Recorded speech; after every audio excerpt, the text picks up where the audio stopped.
Hello বন্ধুরা, আজ একটু অন্যরকম রেসিপি নিয়ে হাজির হলাম। আজ বানাবো ডায়াবেটিস রোগীদের জন্য স্পেশাল স্যালাড। তো প্রথমে কড়াইয়ে সামান্য সাদা তেল দিতে হবে।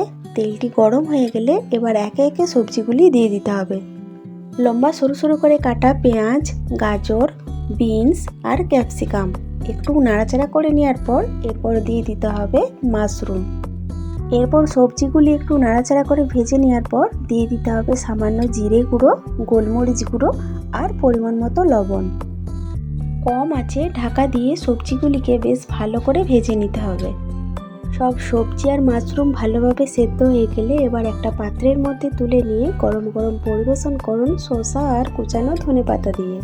তো বন্ধুরা, ডায়াবেটিস রোগীদের জন্য এটি একটি খুবই উপকারী স্যালাড। তো এইভাবে একবার বাড়িতে বানিয়ে দেখতে পারেন, আশা করি ভালো লাগবে। আরও নতুন নতুন ভিডিও পেতে হলে ফেসবুক থেকে দেখলে পেজটি ফলো করে দিবেন, আর ইউটিউব থেকে দেখলে অবশ্যই আমার চ্যানেলটি সাবস্ক্রাইব করে পাশে থাকবেন। আগামীকাল হাজির হব আবার একটি নতুন রেসিপি নিয়ে। তো সকলে ভালো থাকুন, সুস্থ থাকুন। ধন্যবাদ।